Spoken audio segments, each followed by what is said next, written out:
तो okay buddies, episode 3 की starting में ऑरन न्यूज़पेपर के आर्टिकल के बारे में बात कर रहा था।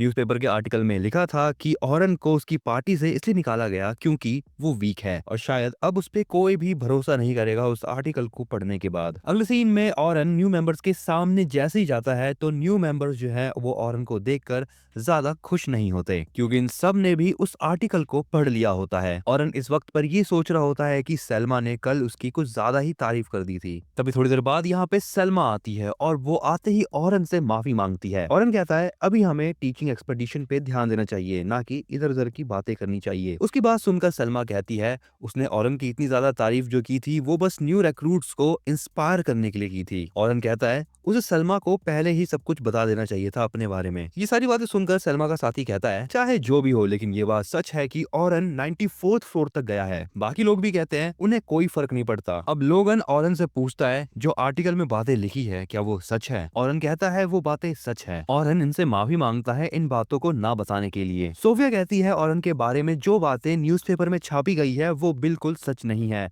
सच बात तो ये है कि ऑरन जो है वो बहुत स्ट्रांग है। सोफिया की बातें सुनकर ये लौंडा बहुत खुश हो जाता है। वो कहता है हाँ मैं इतना स्ट्रांग तो हूँ कि मैं तुम सभी को फ्लोर 51 तक तो ले ही जा सकता हूँ। भले ही वो अभी एक हीरो ना हो लेकिन एज अ एक्सप्लोरर वो इन सभी की रक्षा करेगा। सोफिया और कैरोलिन ऑरन की बातों को सुनकर बहुत ज्यादा खुश हो जाती हैं, लेकिन अभी लोगन को भी यहाँ पर डाउट हो रहा होता है। इसके बाद अगला सीन डंजन के अंदर का होता है और अभी ये लोग होते हैं फ्लोर 21 पर। ऑरन बताता है आज उन्हें फ्लोर 21 से फ्लोर 35 तक जाना है, लेकिन जो प्रोटेक्टर्स हैं वो कोई भी इंस्ट्रक्शंस नहीं दे सकते न्यू मेंबर को जब तक वो लोग फ्लोर 31 तक ना पहुंच जाए। कैरोलिन और सोफिया अपने रास्ते में आने वाले जितने भी मॉन्स्टर्स होते हैं उन सबको मार रहे होते हैं। उनके काम को देखकर ऑरन भी काफी ज्यादा खुश होता है। ऑरन ये भी सोच रहा होता है कि ये दोनों लड़कियां अभी भी उस पर भरोसा कर रही हैं। इसके बाद ये सभी लोग फ्लोर 31 पर पहुंच जाते हैं और अब इस फ्लोर के बाद से ऑरन का काम हो जाएगा कि वो इंस्ट्रक्शन दे इन सभी को। ऑरन यहाँ पर थोड़ा सा आगे जाता है और वो आगे जाने के बाद इन सभी को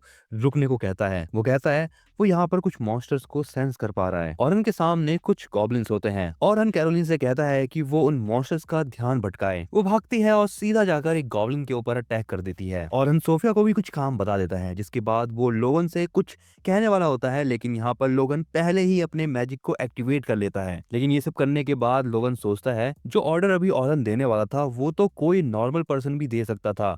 इसका मतलब ये भी हो सकता है कि ऑरन कोई स्पेशल नहीं है। लेकिन ये सारी बातें मैटर भी नहीं करती क्योंकि इस चीज से उसका काम नहीं बदलने वाला। यहाँ पर कैरोलिन की पावर बढ़ जाती है लोगन के मैजिक की हेल्प से और वो मॉन्स्टर्स को मारने लगती है। लेकिन लोगन देखता है सोफिया कुछ कर ही नहीं रही और वो बस डरी हुई चुपचाप खड़ी है। वो सोचता है कि सोफिया अभी भी लास्ट टाइम हुए अटैक से ट्रॉमेटाइज्ड है। इसके बाद वो ऑरन को देखता है और सोचता है क्या ऑरन सोफिया की हेल्प नहीं करेगा। अगर वो ऐसा नहीं करेगा तो लोगन को खुद ही उसकी हेल्प करनी होगी। लेकिन तभी यहाँ पे ऑरन मैजिक का यूज करता है और उसको मैजिक का यूज करते हुए लोगन देख लेता है। ऑरन की मैजिक की वजह से इस मॉन्स्टर की स्पीड बहुत कम हो जाती है।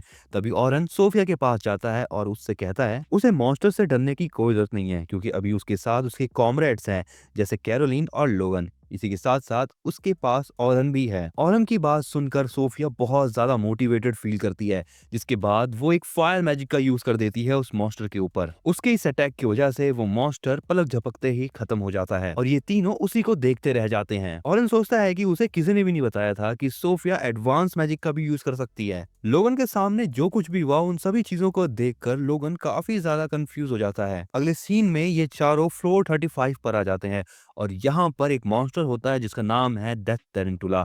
इसको देखकर लोगन बहुत डर जाता है। लोगन सोच रहा होता है कि ये तीनों मिलकर इससे फाइट नहीं कर सकते। तभी ऑरन लोगन से कहता है लोगन तुम कैरोलिन की एजिलिटी और ड्यूरेबिलिटी को बढ़ा दो और सोफिया की मैजिक पावर भी बढ़ा दो। लोगन को लगता है ये तो सेम वही ऑर्डर्स हैं जो ऑरन ने उसको लास्ट टाइम दिए थे। लेकिन कैरोलिन बिल्कुल नहीं डरती और वो अटैक करने के लिए फटाफट से आगे बढ़ जाती है। लोगन कैरोलिन की हेल्प करने के लिए आगे बढ़ता है लेकिन ऑरन उसको रोक लेता है। ऑरन उसको बताता है अगर वो कैरोलिन की हेल्प करने के लिए गया तो उसी का नुकसान होगा। लोगन को ये सारी बातें बताने के बाद ऑरन कैरोलिन को ऑर्डर्स देने लगता है। कैरोलिन समझ जाती है कि उसे करना क्या है, इसलिए वो उस मॉन्स्टर के पीठ पे चढ़ जाती है और उसके बैक को काटने लगती है। कैरोलिन जब ऐसा कर लेती है तब ऑरन उससे कहता है वो उस मॉन्स्टर को फोकस करके रखे अपने ऊपर और उसके अटैक्स को डॉज करे। कैरोलिन ये सारी बातें समझ जाती है और वो उस मॉन्स्टर के अटैक को डॉज करने लगती है। ऑरन अब सोफिया को ऑर्डर्स देता है। सोफिया यहाँ पर अपनी मैजिक का यूज करके स्पाइडर के पैर एरो को काट देती है। ये मॉन्स्टर यहाँ पर गिर जाता है, जिसे देखकर कैरोलिन बहुत ज्यादा खुश होती है, लेकिन ऑरन कहता है कि अभी काम खत्म नहीं हुआ और वो लोगन से कहता है, लोगन तुम कैरोलिन की स्ट्रेंथ और टेक्निकल को अप कर दो। लोगन ऐसा करता है, लेकिन तभी ये स्पाइडर कैरोलिन को पकड़ लेता है अपने जाल से। ऑरन कैरोलिन को बताता है, तुम अब स्ट्रांग हो चुकी हो, अपने डैगर्स का यूज करो और अपने आप को छुड़वाओ। कैरोलिन भी ठीक ऐसा ही करने लगती है। लोगन सोचता है, क्या ऑरन पहले से जानता था कि ऐसा कुछ होने वाला है और तभी उसने वो ऑर्डर्स दिए। ऑरन अब सोफिया को एक रॉक एरो बनाने के लिए कहता है और लोगन को कहता है कि वो सोफिया का मैजिक बढ़ाए। कैरोलिन यहाँ पे बहुत ज्यादा मेहनत कर रही होती है, लेकिन वो अपने आप को छुड़ा नहीं पा रही होती और वो ऑरन से कहती है कि वो उसकी मदद करे। कैरोलिन की हालत देखते हुए ऑरन अपनी शार्पनेस मैजिक का यूज करता है। इस चीज से कैरोलिन के डैगर्स की पावर बढ़ जाती है और वो अपने आप को जाल से छुड़वा लेती है। इसके बाद अब ऑरन सोफिया को ऑर्डर देता है। सोफिया अपने मैजिक की हेल्प से एक रॉक एरो बना लेती है और उस मॉन्स्टर को खत्म कर देती है। कैरोलिन और सोफिया काफी ज्यादा खुश होती हैं क्योंकि उन्होंने इस मॉन्स्टर को मिलके मारा। ऑरन लोगन से कहता है, तुम्हारे सपोर्ट मैजिक ने आज सबको बचा लिया। अब ऑरन यहाँ पर सबको आगे बढ़ने के लिए कहता है। इसके बाद अगला सीन शाम का होता है। यहाँ पे ये सारे लोग डंजन से बाहर आ जाते हैं। सलमा इन सभी न्यू मेंबर से कहती है कि कल इनके एक्सपीडिशन का लास्ट दिन है, इसीलिए वो इन सभी को अच्छे से तैयार होकर आने के लिए कहती है। ऑरन यहाँ से जाने लगता है, लेकिन ऑरन को ये आदमी रोक लेता है। ये दोनों ऑरन से कहते हैं वो खाना खाने के लिए जा रहे हैं, क्या ऑरन को ज्वाइन करना चाहेगा। ऑरन ये चीज सुनकर काफी ज्यादा खुश होता है और वो खाने के लिए हाँ कर देता है। इसके बाद अगला सीन होता है इन तीनों का।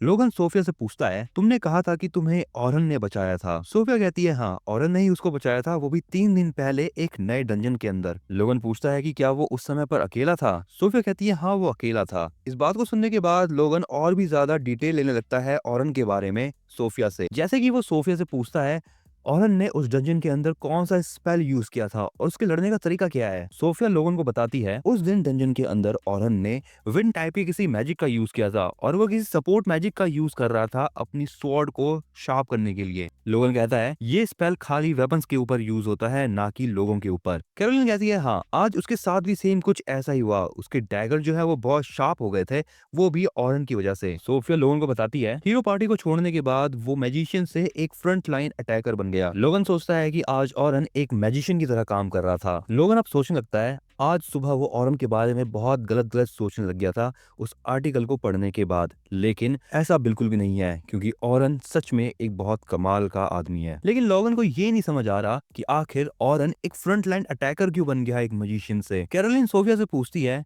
क्या Aaron as a front line attacker strong है। सोफिया कहती है, उन्होंने एक बार में 12 से ज्यादा ऑर्क्स को यानी मॉन्स्टर्स को खत्म कर दिया था। लोगन मनी मन सोचता है, वो जितना ज्यादा सीख सकता है सीखेगा और उसके बाद वो और भी ज्यादा स्ट्रांग होता जाएगा। अगला सीन उसी रेस्टोरेंट का होता है जहाँ पे फर्स्ट टाइम सोफिया ऑरन को लेके गई थी। यहाँ पर टेबल पर बहुत सारा खाना रखा होता है और यह आदमी कह रहा होता है कि ऑरन को जो मंगाना है वो मंगा सकता है क्योंकि आज वो पैसे पे करेगा। ये आदमी ऑरन से पूछता है, जब ऑरन हीरो पार्टी में था तब उसने बहुत सारी पार्टीज करी होगी। ऑरन कहता है, नहीं, वो ऐसा कुछ भी नहीं करता था, वो बस फालतू के काम करता था और हर वक्त बिजी रहता था, उसे कभी मजे करने का मौका ही नहीं मिला। ये लोग कहते हैं ये तो बहुत गलत बात है और जो आर्टिकल है वो तो एकदम फालतू है। ऑरन कहता है कि इन बातों को सुनकर उसे बड़ी खुशी हुई। अब एंथम ऑरन से पूछता है, जब ऑरन हीरो पार्टी में था तब वो एक मैजिशियन था, लेकिन जब वो इन लोगों से मिला तब उसने कहा कि वो एक फ्रंट लाइन अटैकर है, ऐसा क्यों। ऑरन कहता है, वो अभी एक स्वॉर्ड यूज करता है और पार्टी छोड़ने के बाद वो एक फ्रंट लाइन अटैकर ही बना रहा। ऑरन ये भी बताता है कि जब वो बच्चा था तो वो हमेशा से एक फ्रंट लाइन अटैकर ही बनना चाहता था। एंथम ऑरन से कहता है, क्या उसके पेरेंट स्वॉर्ड्समैन थे। ऑरन कहता है कि उसके पेरेंट्स स्वॉर्ड्समैन नहीं थे, लेकिन उसके ग्रैंडफादर स्वॉर्ड्समैन थे।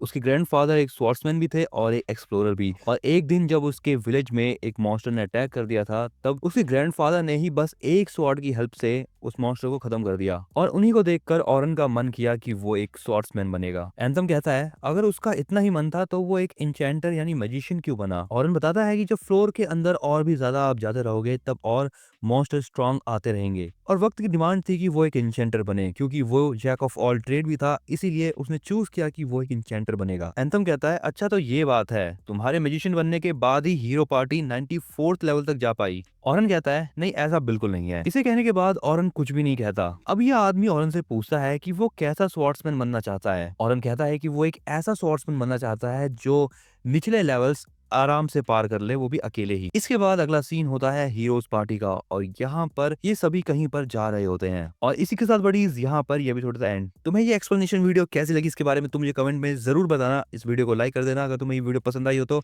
और इस चैनल को भी सब्सक्राइब कर देना। मैं मिलता हूँ तुमको जल्द ही इसके नए एपिसोड में। तब तक के लिए तुम कुछ नया एनिमेज भी देख सकते हो जो कि मेरे चैनल पे पहले से ही अपलोडेड है।